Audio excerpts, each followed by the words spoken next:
And then Maggie will. Okay, we are live now. Alrighty. Wait until it's 12 o'clock, and then Maggie will start, and then everyone else mute themselves. Okay.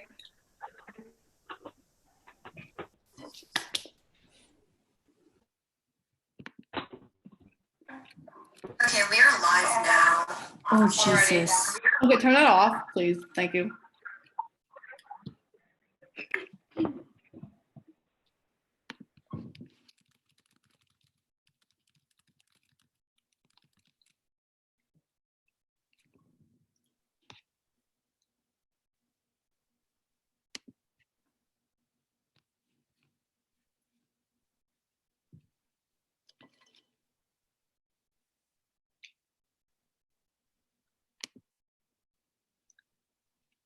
Okay, it's 12 o'clock according to my computer, so. Okay, time to start, Maggie. Right. Everyone mute themselves. Hello, everybody, and welcome to the Sunrise Howard County Earth Day live stream. Today, we are having one youth speaker present, as well as multiple groups presenting their works about stopping the money pipeline. First, I would like to explain what Earth Day Live is. To celebrate Earth Day, which was yesterday, Sunrise is hosting a 3-day live stream. The futures that millions protested on the streets for 50 years ago on Earth Day has not come, so we are following in their footsteps. Only this time, we aren't giving up. We demand a people's bailout, a Green New Deal, and land back for Indigenous peoples. The people's bailout focuses most on the current problem of employment caused by COVID-19. Many are suffering, and we demand that the government provide their economic needs. After immediate relief on the suffering, we want the government to send our country on a path towards sustainability instead of pollution. To do this, we present the Green New Deal, a vision to put our country back to work while solving climate change and ensuring justice for frontline communities.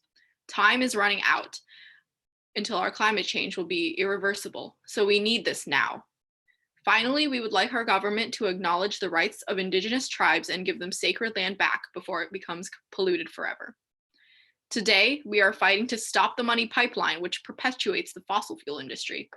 Over the next hour, many groups will speak about their experiences and research regarding fossil fuel funding and climate change. First, we have a speaker, Obed Dadzi, who will explain the reality of climate change and its impact.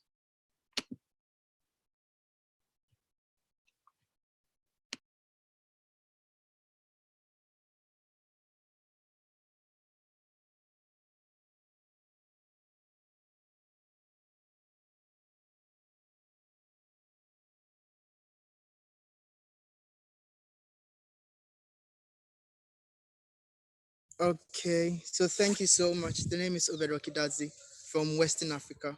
I am the founder of a youth organization in Africa. It's Voices on the Mountain. It's an organization to empower young people that we can all make a difference right now. And it's not about years later. It's not about 10 years later. It's about now, because whatever we do now affects the future somehow. So it's our responsibility as young people to think now, act now, and create a better future for ourselves. So today I'm speaking on a topic that is very dear to my heart because it's where I'm close to, and it's something that people normally fail to look at, and it's climate change in relation to colonialism in Africa. And my concern is the African continent is normally not looked at when it comes to climate injustice. Young people barely fight for the African continent when it comes to climate injustice because we fail to put the real picture of what is going on out there. So I find it a very great honor that I was given the opportunity to speak here because I'm kind of close to it and I've experienced it and I know what is actually going on. And I know how much colonialism actually relates to it. So I'll begin with colonialism is basically the taking over of an administration by another administration. And we have various types of colonialism. We have exploitation and settler colonialism. And we find out that many years ago, the Western world came to Africa to colonize the African continent. And mainly it was meant to be a trade between both sides, which is the Westerners and the Africans. But unfortunately, things couldn't go right, and then colonialism came in. And after some years, we had some great leaders like Nelson Mandela and Kwame Nkrumah to fight for the African continent, and then we were out of colonialism. But unfortunately, we gained independence as an African continent, but something new was introduced, and that is what I'm trying to raise. Something new was brought in the picture that people are failing to see. It is what I called modern colonialism. Okay, the last name is Ubedadzi. It's what I call modern colonialism. And then modern colonialism is a way that the richer countries, I would say, find a way to manipulate and use the African continent without letting the people see how much they are affecting the continent. I made a little bit of a research and found out that every year, $29 million is illegally stolen from the African continent through exploitation colonialism. That is, they steal from our resources, they cut down our trees, illegal logging, illegal fishing, and then the Western world and Asia steal that much money from the African continent. And 39 billion is left to the African continent to take care of when it comes to damage. So they steal $29 million and they leave $39 billion for the African continent to cater off. And we all know the African continent is under development. The African continent hasn't developed yet to be able to take care of all these matters. So in the long run, this tends to affect the continent drastically, such that people are affected by flooding, people are affected by a lot of natural disasters, and the same Western world come back to help the African continent. Now, the concern I'm trying to raise here is Africa has a lot of huge rainforest, and it actually has the second largest rainforest in the world, which is in Congo. And that contributes to a very large percentage of the atmosphere in our world. So if this aspect of the African continent is supposed to be destroyed just to build an empire for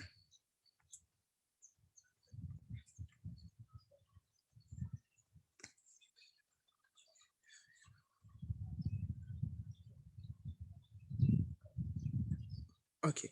So if the African continent is supposed to be destroyed, if some aspect of the African continent is supposed to be destroyed in order to build resources, in order to build wealth for the Western world, then we should know that it is building actually a very unsafe future for the rest of the world.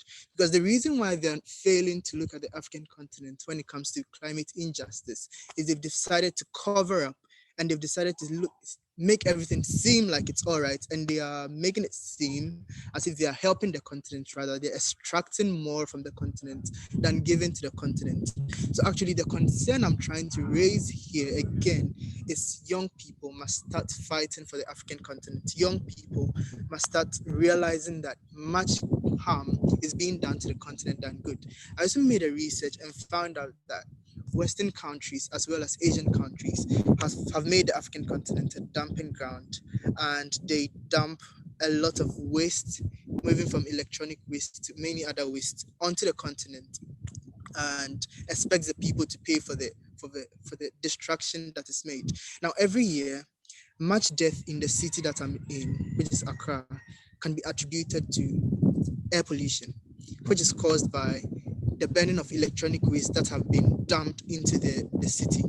And the reason why Western countries take advantage of this is that they find out that the African continent needs help. So in exchange for their help, what they give is destruction. So they give health aid, they give educational aid, but in the end of the day, they are extracting more from the continent or destroying the continent. And many years ago, a cargo ship importing from, I think, China, according to a research, found out that they brought toxic waste into Cote d'Ivoire, and then they were told to send it back, but they couldn't initiate that because the country is poor and does not have much power to fight the Western world. That is why I wanted to actually be here and more of appeal to more young people to fight for the African continent, and to raise the concerns that we have realized what's going on and we need a change. And the reality of the matter is our leaders are trying to provide the best for us, and they don't want to understand the fact that climate injustice is real. So they are putting quantity over quality, and they are putting profit over people and accepting aid from this Western world whilst destroying the continent, without knowing that all these things are going to have much of an effect on the continent than we know. So a very big scenario is you find streets in the United States to be clean, but you realize that most of that waste is dumped into the African continent. And then we have also researched that less than 10% of plastic is recycled. So where do you think the plastic goes? It goes to the oceans and then to the African continent. So it is much of a reality that we are facing to see as young people, both in Africa and in the outer world. Now, somebody will say that I don't live in Africa, so why should I care? The reason being that every part of the world, if it's supposed to be affected by climate change, it will automatically affect another place. I don't know if you're getting me. Africa contributes less to all these climate injustice, but it's at the risk of being affected more. Why do you think that is happening? Because the world is together. If this thing is to happen to this part of the world, it will automatically affect another part of the world. So we shouldn't think that I'm in this part of the world, so that I shouldn't be concerned about what is going on in this other part of the world. I know the Africans are very vulnerable because we are under development and we are not able to oppose the Westerners so much. This is because of the ideology that the Africans have been able have come up with, that the Western world is more superior, and that is even present in many parts of the Western world, where blacks are considered to be inferior to the whites. I don't know, it's racism, but that is more of a larger picture, a smaller picture of what's going on than a larger picture. So that is the concern I basically decided to raise today, that the African continent is being exploited of, it's being destroyed, and is being taken advantage of because of the need, it's the help it needs. And it's up to we, the young people, to fight for the continent. Whether you are there or you are not there, it's up to you to raise your voice and fight for the continent. And it's Earth Day, and the sad part of the story is you find less children or young people in Africa participating in Earth Day because they do not understand. So what my organization have taken it upon ourselves is to more of educate more and more young people about the situation that is going on now. Educate more and more young people about what is going on now. Empower them to fight and the ways through which they can fight. But we need the help of more young people, both inside and outside, to contribute in the fight and together build a better world for ourselves. Because if the continent is supposed to be destroyed, it's going to affect a lot of you out there. It's going to affect a lot of us out there. And then right now, the continent is the one suffering so much, right? And the people are the ones suffering so much. And the effect did not happen to appear in other parts of the world. But if we don't take action now, the worst than we expect would have to come.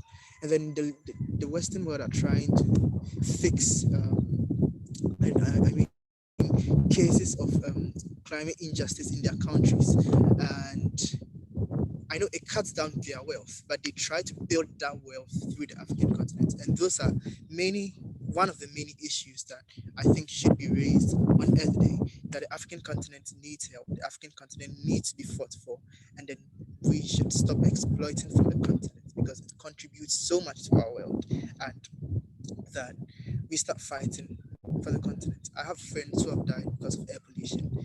I have friends who have died, and it's been so much of a problem. So I think this should change, and I think something should be done about it.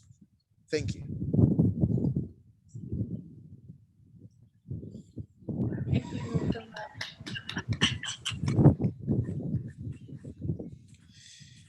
Thank you, Obed, for bringing this perspective to the live stream. The connection between race relations and environment is a reality that some people don't want to face. Part of Earth Day is understanding how our actions affect not only ourselves, but cause a domino effect to impact people around the world. Our next presenter is Basav Sen, who is the Climate Policy Director at the Institute for Policy Studies. He will do a brief presentation on how polluting fossil fuel corporations and the big financial firms who enable their destructive activities are taking advantage of the coronavirus crisis to enrich themselves at the expense of the public and push through unpopular regulatory changes for their own benefit. He will also place these events in the broader historical framework of the shock doctrine. Thank you, Maggie, and everyone from Sunrise, Howard County. I'm going to share my screen now, and let me know if you can see it. I don't even.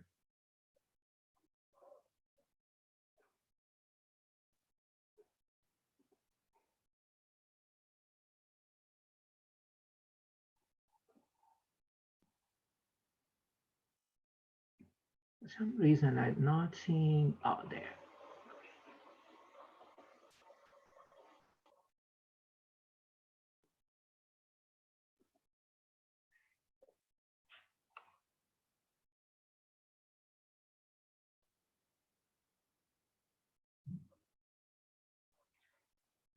Okay, is my screen visible?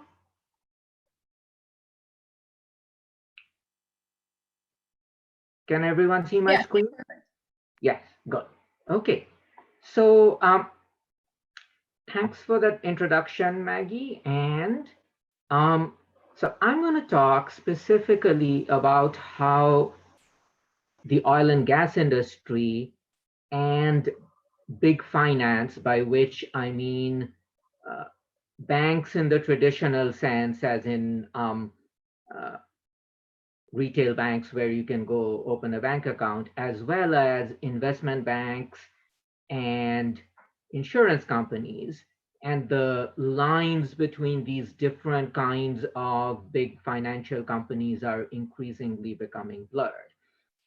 And how, all of these industries, the fossil fuel industry and the financial industry, uh, are uh, co-responsible for the climate crisis and are both benefiting from what I'm terming the shock doctrine, based on a book by Naomi Klein.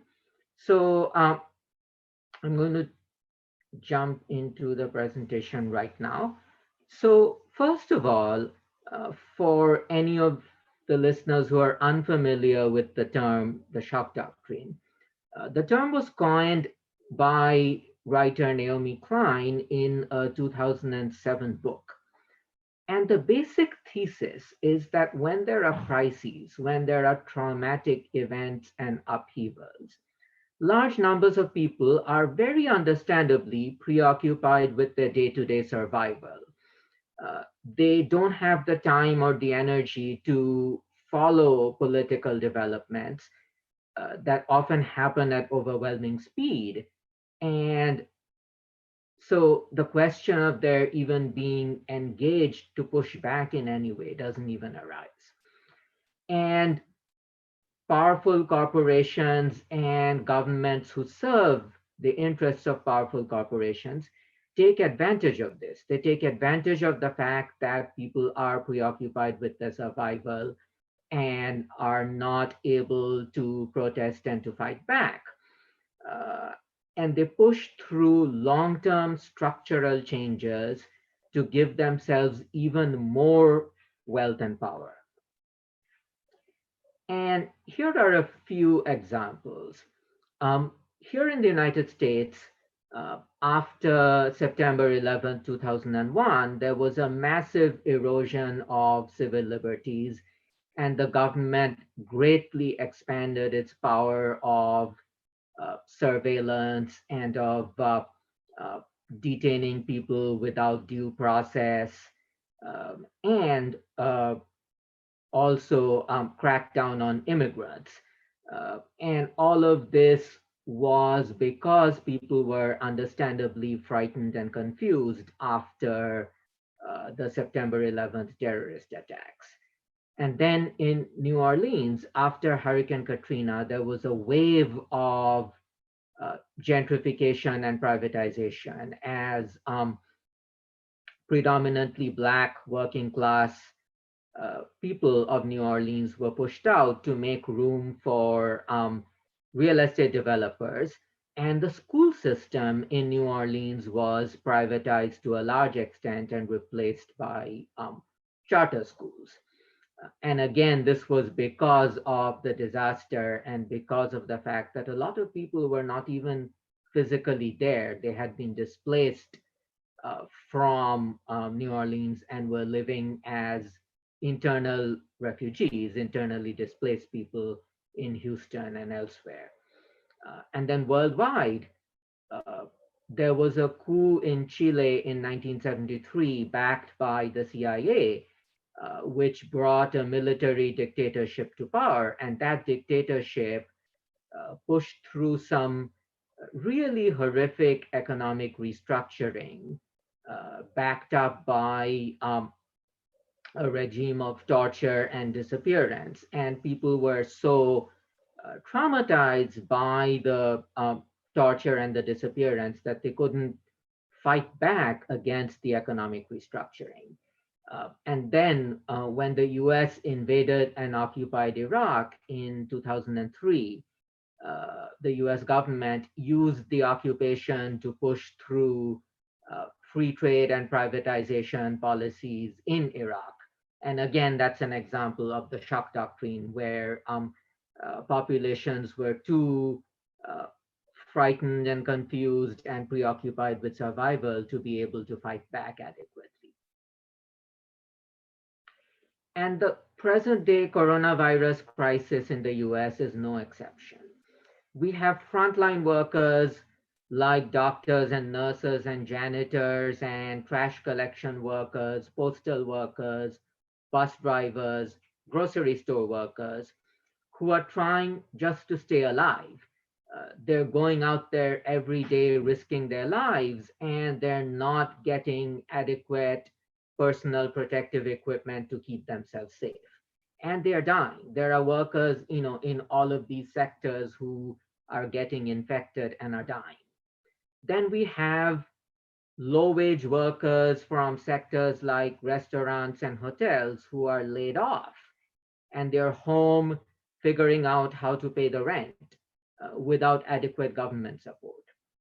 Then even those of us who are privileged enough to be able to work from home are coping with trying to minimize our infection risk in the middle of this pandemic, and we are coping with mental health issues because of social isolation. So for all these reasons, large numbers of people can't keep up with all the regulatory changes going on, let alone muster the collective strength to be able to fight back. And even if we want to fight back because of social distancing, it's difficult to hold demonstrations and direct actions. We cannot be in the streets fighting back right now, for the most part. And so big businesses and their government allies are taking advantage of this situation to push their extremely unpopular agenda. So one of the industries that's really pushing an unpopular agenda right now is the oil industry. And as everyone's familiar with, this week oil prices went negative. So literally oil producers were paying oil traders to take the oil off their hands because there's so much production and not enough storage space, let alone markets or people to buy the product. And the US oil and gas industry blames everyone except themselves for this crisis. They're blaming the coronavirus, they're blaming Saudi Arabia, Russia, etc. But what's the real backstory here? US overproduction is to blame for the glut in global oil for the most part. The US is now the world's largest oil and gas producer, and this is because of a 10-year oil and gas boom in the United States, largely driven by fracking. And much of this overproduction has been fueled by irresponsible borrowing on the part of oil and gas companies. Financial analysts have been warning for a while about a fracking bubble. So this problem didn't arise because of the coronavirus or because of Saudi Arabia and Russia starting an oil price war maybe a couple of months ago. This has been building up for the last 10 years because of US oil and gas companies. And it's interesting how the right wing in this country is quick to blame the working class for taking on unsustainable debt and living beyond their means, but somehow they don't apply the same logic to big corporations. And now the industry wants the government, which means ultimately us, all people, everyone who pays taxes, and even people who don't pay taxes but who live in this society, to bail out the industry for the industry's own irresponsibility. So, what are the different ways in which they're asking for a bailout? One of them is exemption from having to comply with regulations, which saves costs for the industry. So the American Petroleum Institute asked the EPA to suspend enforcement of basic clean air and clean water protections. And incredibly, they got it almost right away. And what's so profoundly unjust about this is that studies are showing that air pollution makes people more susceptible to getting sick from and dying from the coronavirus. And like so much in this country, it's racialized.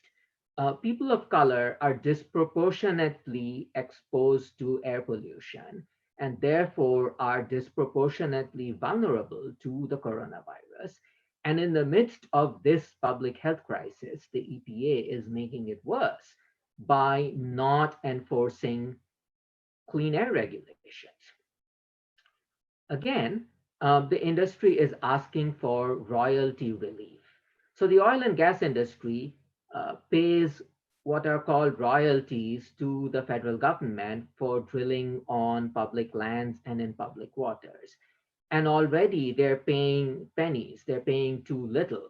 And now they're asking to pay even less, while millions of laid off workers nationwide are not going to get any rent or mortgage relief, and they're facing eviction or foreclosure and eventually homelessness.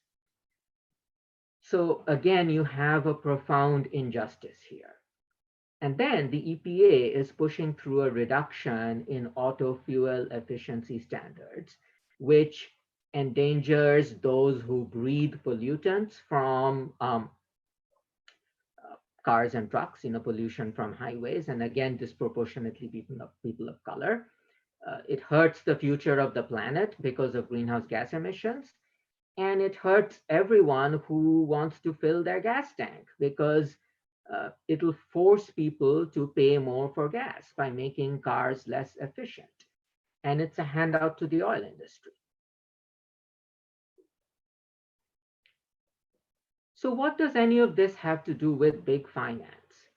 Well, large financial firms own stocks in fossil fuel companies. They provide loans to fossil fuel companies and underwrite their bond issues. And insurance companies provide insurance to fossil fuel companies, without which they wouldn't be able to function because fossil fuels are an inherently risky industry. And they need insurance coverage for when their pipeline leaks or when their refinery blows up. And analysis by Rainforest Action Network and others have shown that 35 large banks have provided $2.7 trillion in fossil fuel finance in the last 4 years alone since the Paris Agreement went into effect. And here are 10 of the worst. JP Morgan has provided almost 270 billion in oil and gas finance over the last, oil and gas and coal, fossil fuel finance over the last 4 years. And Wells Fargo has provided almost 200 billion. And these, big banks are household names and they are climate criminals.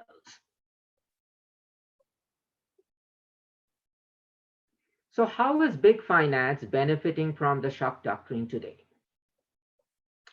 The Federal Reserve is buying up corporate debt, including a lot of debt that is rated as risky by financial firms like Standard & Poor's and Moody's, who rate corporate debts for their level of risk. And unsurprisingly, because of the fracking bubble I was talking about, This risky corporate debt includes a lot of oil and gas debt. And corporations are responding to the Federal Reserve by issuing more debt in the middle of a recessionary economy. And obviously, this benefits borrowing corporations because they're able to borrow money from the Federal Reserve, eventually from the US government, from the public, on favorable terms. And why are they favorable terms? That's because the Federal Reserve is lowering interest rates, again, because of the recession. So literally, these borrowers are seeing their interest rates go down.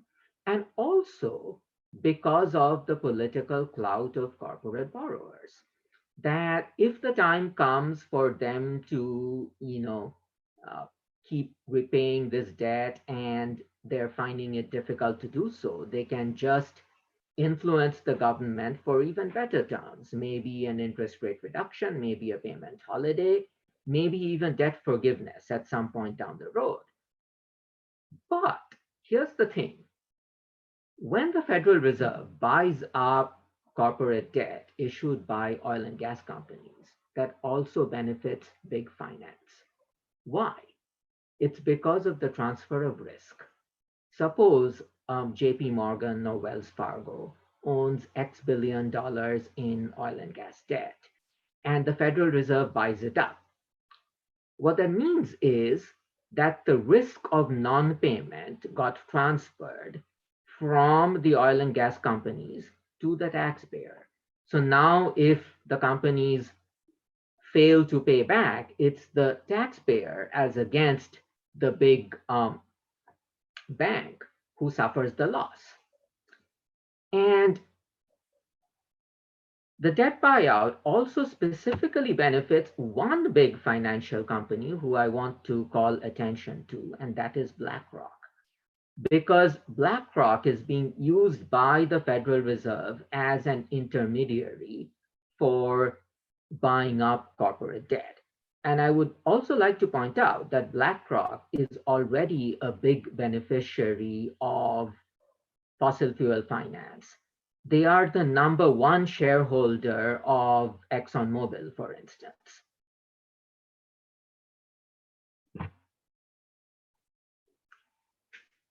So really what we should be doing is the opposite of what the government is doing right now, which is throwing good public money after bad private money. Fossil fuel bailouts are a deeply irresponsible use of public money, our money. The fossil fuel sector, as everyone who follows reality knows, is something we'll need to wind down over the next several years and not pour additional investment into. Let me introduce two concepts here. One is unburnable carbon and one is stranded asset. If we are to meet the goal of at most 1.5 degrees Celsius rise in global average surface temperature, most of known fossil fuel reserves have to be kept in the ground. We cannot dig them up and burn them. What that means is that investment in new fossil fuel extraction, for example, new offshore drilling rigs, or new fossil fuel transportation infrastructure, for example, pipelines, or processing and export infrastructure like refineries and LNG export terminals, is a waste of investment because you're literally investing money in infrastructure that will last for 40 years, but which you can use for only 5 years. Because if you use it for more than that, you're dooming most of humanity to an unlivable future. And so an asset that you've invested in, but that's a waste of money, is called a stranded asset. And it's a waste of public money to put public money into that. Instead, where should public funds be going? They should be going into a just transition, which frontline community organizations like the Climate Justice Alliance and the Indigenous Environmental Network have articulated so well. So what is a just transition? It's a process of shifting from our current unjust extractive economy to a just regenerative economy that works for everyone, and particularly works for those who have been hurt most by our current extractive economy. For instance, workers who are dependent on fossil fuel industry for their jobs and who are also poisoned by the industry they work in. I mean, take for instance the horrific resurgence of black lung disease among coal miners in Appalachia. Then communities who are dependent on fossil fuels for their tax base.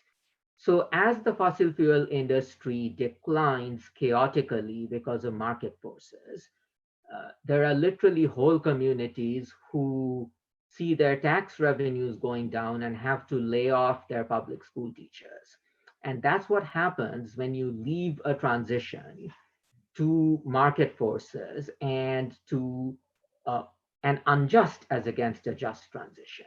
And instead, the alternative should be to plan the transition in a way actually driven by affected communities so that they're at the table deciding how the money is spent. Okay. And finally, the transition must be just for frontline communities and workers who are exposed to the harm of fossil fuels every day. So communities who are on the edge of refineries, for instance, the giant Chevron refinery in Richmond, California, and who are breathing that pollution every day and struggling to survive. So really a much better use of public money instead of bailing out fossil fuel companies would be to sit down with fossil fuel workers and fossil fuel dependent communities and fossil fuel affected communities to plan a just transition for the benefit of workers and communities and all of humanity. And with that, end of my presentation, and I'd love to hear questions and answers.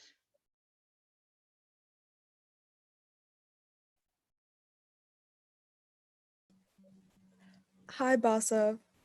So I think one main question that we all have is how can we fight against the money pipeline, not just as a movement, but also individually? Yes. So check out the website stopthemoneypipeline.org.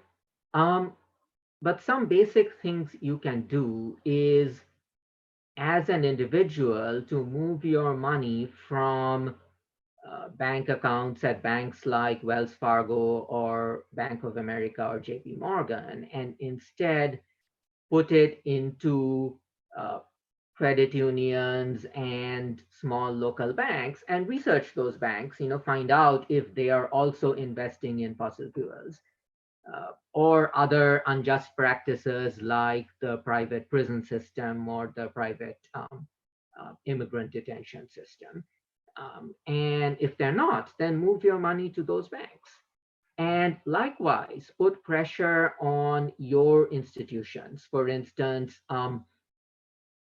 your city or county government, your public school system, your university, your house of worship, etc., to move their money from destructive banks who finance various forms of destruction. And I would like to emphasize it's not just the fossil fuel industry. There are other facets of the extractive economy like prisons and immigration enforcement.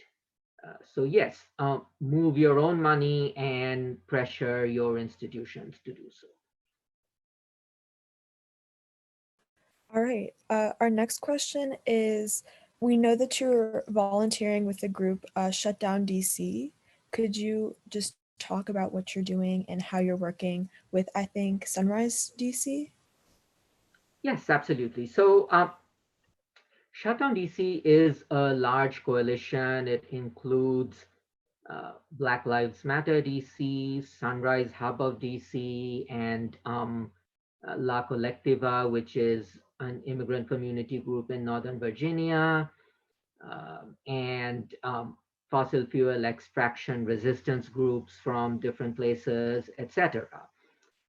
And we are doing a week of virtual actions next week as part of the Earth Day to May Day series.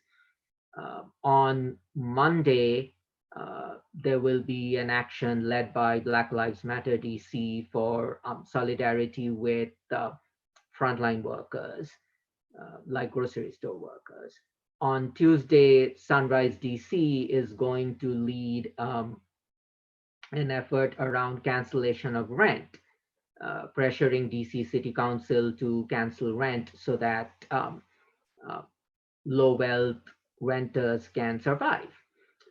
Then on Wednesday, La Colectiva is leading a day of action against Amazon and other irresponsible employers who are endangering their workers in the midst of the coronavirus crisis.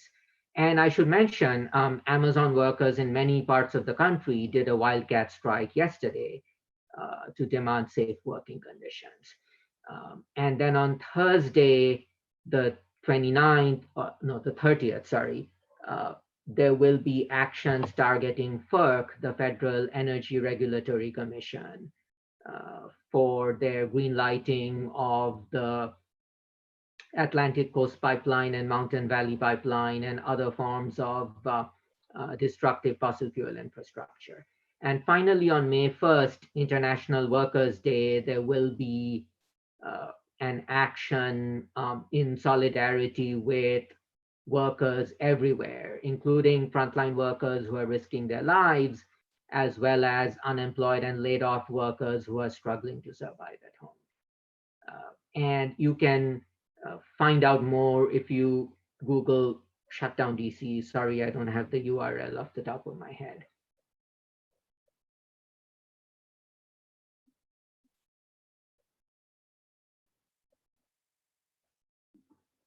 Okay, any other questions? Yeah. Sorry, give me a second. Okay. Yeah, so another question that we have is, can you talk about cheap gas and how it competes with renewables in the Marcellus Shale, our part of the country? Oh, specifically natural gas in the Pennsylvania through Virginia region? Yes. Yeah. So this region, which is geologically called the Marcellus Shale, is one of the biggest places for oil and gas extraction in the country, along with West Texas and North Dakota.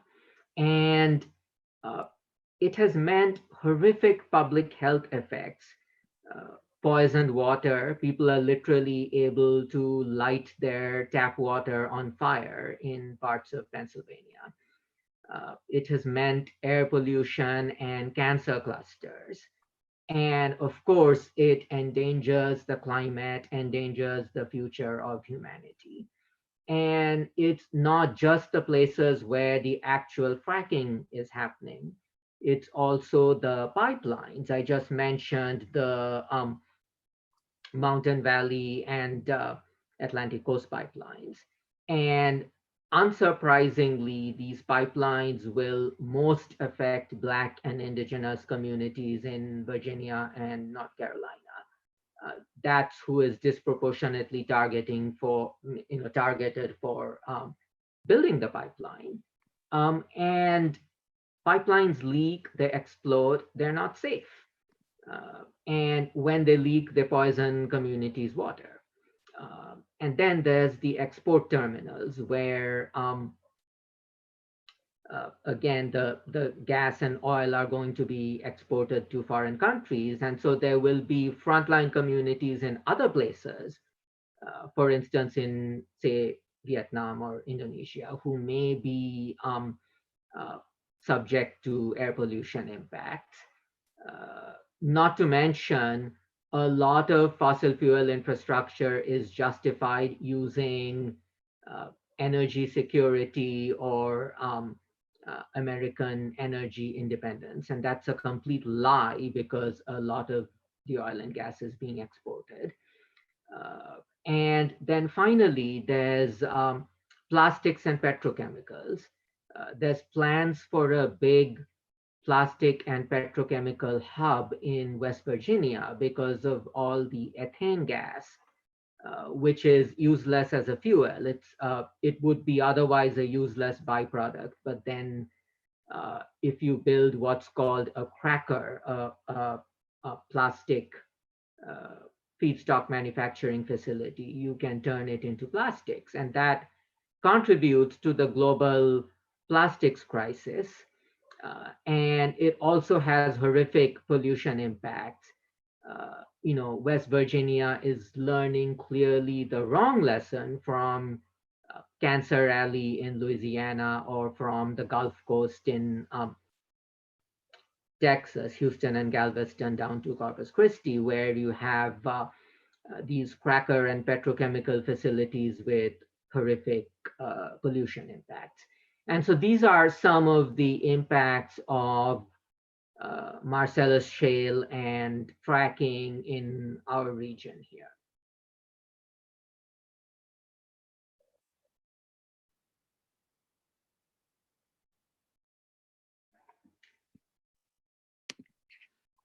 Any other questions? We're gonna have to move on to the next thing. We do have some other questions, but if we have some time at the end, maybe we'll answer some of them. But I'm gonna let Maggie take over and introduce us to the next section. Okay, thanks a lot. And those were great questions. Okay, thank you, Basav. Your presentation was a great crash course on how economic activity affects the environment and vice versa. And since corporations are such a huge issue, I hope our viewers watching will be inspired to mobilize against industrial pollution. Next up, we have Carolyn Parsa, the Howard County Group Chair of the Sierra Club. She will talk about the Sierra Club and their efforts, as well as new legislation for Howard County promoting the implementation of solar power.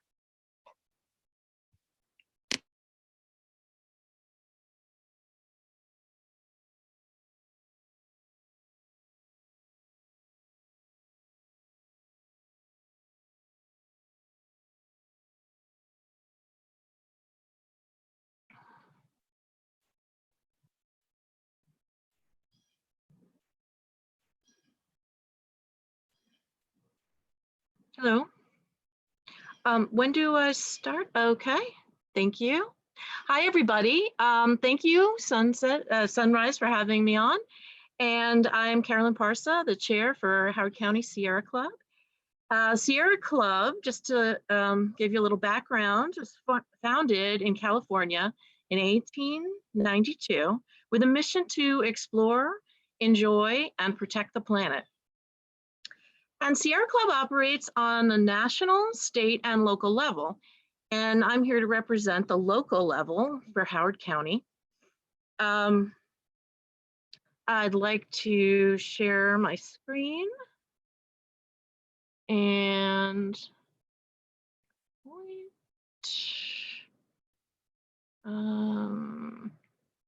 whoops. Hold on a second. Oh, whoops. Okay, that didn't work. Sorry, guys. Let me try again. I'm having some technical difficulties. Let me try this again. Oh, I see. Sorry about that. Okay, no, here we go. Okay.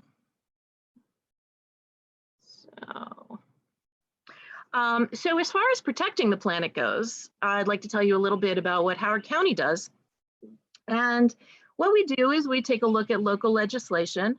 And recently we gave testimony on a bill that was designed to allow Howard County to purchase solar energy for the government usage up to 30%. And what was really encouraging was that Howard County decided that this was urgent priority legislation, and they even held a vote during this trying time. So I want to show you a little bit about that. I'm excited to say the legislation passed. There we go. And it will involve installing solar panels on the top of the new courthouse, rooftop installation, and also nearby ground mount. This, let's see. Additionally, over the closed Cars Mill landfill, they'll be installing solar there. And you can see the ballasted ground mounts, that those are temporary installation, not meant to, so in case there's ever any reason to change it. And in fact, the term for this, 25 years, and Howard County will be saving money. So this also shows that solar energy is now cheaper, which is a great way to be moving it forward, getting off of fossil fuel to the renewable energy. This is also a great way to use landfill space, because this landfill is closed, which means we've filled it up with trash, covered it, and turned it into fields, but we can never actually build anything on it. So putting these solar panels is a really great use of this space. Additionally, there will be solar installed on ground mount on farmland.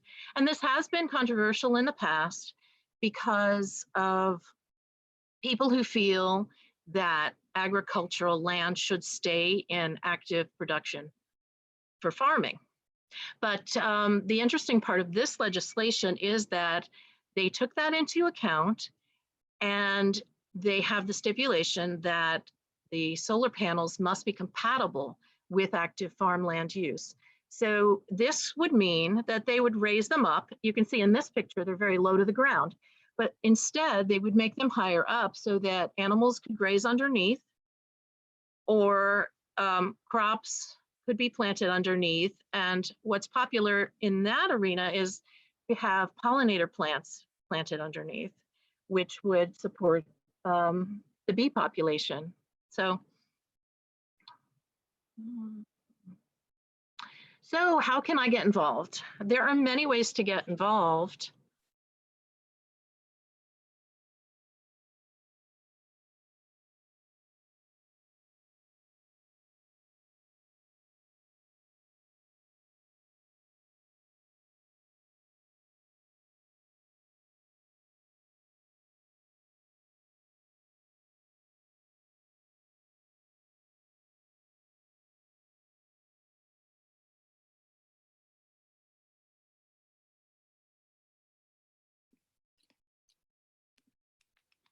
All right, sorry guys, we experienced some difficulties with Carolyn's presentation. But for now, we will move on to the next person. And now presenting are Ruth Alice and Liz Fainer with Howard County Climate Action. They're going to talk about why it's important to advocate for clean energy, promote clean energy, attend hearings, and meet with legislators. They will then close out by discussing big programs and efforts for HOCO CA.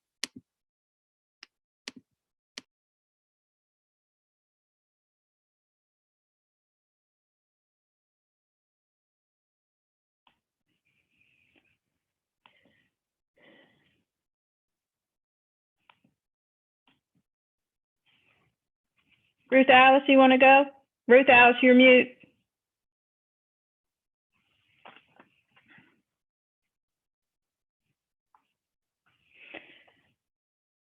Hi, I'm Liz Fainer, and Ruth Alice and I work for HOCO Climate Action, or volunteer for Climate Action, and she's going to talk a little bit more about it.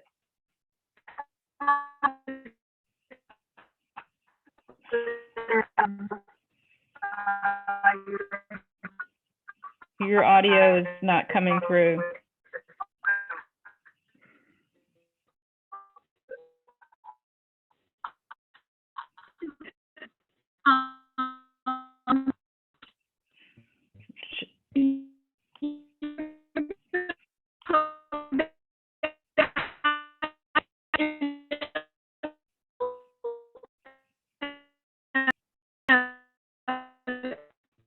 We get active.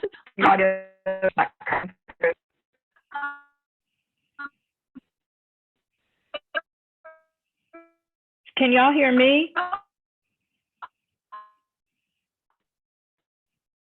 Okay.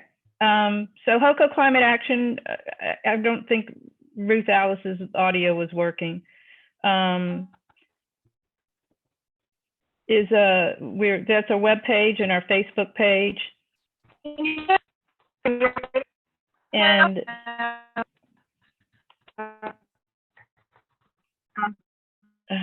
sorry, I'm having a hard time switching pages.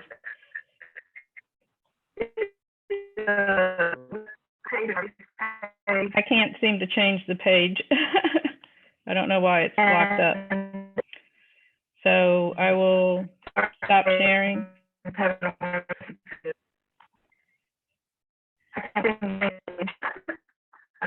Okay, we'll try it again. Ruth, could you turn your camera off? Me?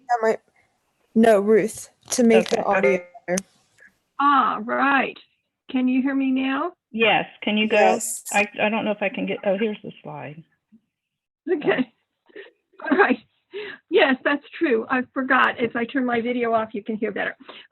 We are from HOCO Climate Action, a part of an international climate movement, 350.org. The second slide is going to show our newsletter, and you can sign up for that here, and I'll put that in the chat on YouTube in a minute. Or maybe someone else can put it in the YouTube chat so that you can find it. We work in collaboration, in the next slide, with other local groups, including the local Sunrise group, and we on 350 internationally definitely support the Green New Deal. We collaborate with many wonderful organizations working on Green New Deal type issues. The next slide is about a New York Times graph that shows the use nationwide of energy for electricity. And then the following one shows the particular graph for Maryland from 2001, beginning at 2001 to the last year that they were able to look at for this article, which was 2017. And we can see that like the nationwide statistics, coal was tremendously decreasing. The amount of nuclear Maryland was generating for Maryland use was increased. Our reliance on nuclear was increasing, but that our use of natural, or we like to call it frack gas, because in this region it almost all comes from fracking, was tremendously increasing over this period of time, and will continue. The curve is still upward even to now, but our reliance on clean energy, hydroelectric sort of stayed the same, but wind and solar is very small at the bottom of this graph at the end of 2017. We're trying to get, so Maryland gets 50% of its energy from electrical energy from in-state generation, and 50% from our neighboring states. But we are responsible for the amount that we, amount of dirty energy we use in-state. And we would like this graph to be much different. We would like to increase the wind and our reliance on in-state wind and solar. So last year, we supported with the Maryland Climate Coalition passage of the Clean Energy Jobs Act for ramping up clean energy and jobs. And we advocate for other bills at the state level to really change our state energy profile. And Liz is going to talk more about our advocacy. Yeah, so since our founding in 2007 by Howard County citizens concerned about climate change, we really educated ourselves and our community about it. And then now we prefer to say climate crisis and chaos because that's what's going to be happening. We are actively advocating for climate solutions. We worked for the offshore wind legislation back in 2013. We did a climate march bus organization to get us up there to New York City, which had over 400,000 people marching, and as well as other marches and rallies in state and out of state. We sponsored the climate Rise for the Howard County Rise for Climate Day in Clarksville, and we continue to year after year join the Maryland Climate Coalition and advocating for climate legislation in Annapolis. And the very important one was the Don't Frack Maryland Coalition, and we banned fracking in 2017. And then not only do we, there's some of our activities, and not only do we advocate against fossil fuels, we advocate for clean energy policies and programs. So we lobbied for the community solar legislation in Maryland, and it finally passed in 2017. And then later, it was expanded. There's some background, Ruth Alice, you might want to mute. Community solar is for everybody, regardless whether you own your own home, apartment, or condo. If you pay an electric bill, you can qualify. And the best part is that it's fighting climate change and you're saving money at the same time. It benefits those who can't or don't want to install solar panels on their in their homes. It includes renters, apartment, condo dwellers, and it's a wonderful program that democratizes renewable energy for those who are usually locked out of this clean energy resource. It also provides good paying local jobs, and it helps clean our air by greening our local energy grid. And that's the big part. Everything's local with this. So if you join one, you get a bill each month for the energy produced. You get a credit on your electric bill each month, and then you owe the solar company at a discounted rate of 10 to 25%. So you save money while supporting clean energy. And if you're interested in it, tonight at 7 p.m. on the same YouTube channel, Neighborhood Sun will be talking about this in detail. But this is part of our advocacy work, trying to promote all kinds of solutions for the climate chaos. And there's our website. Our Facebook page and our Twitter are probably the most active. And then we have a newsletter twice a month. Thank you. Okay, thank you, Liz and Ruth Alice. Thank you to everyone watching for attending our Stop the Money Pipeline live stream. We have more live streams to come. As Liz mentioned, we have tonight one at from 7 to 8 p.m. about stopping the money pipeline, but with different teach-ins. Oh.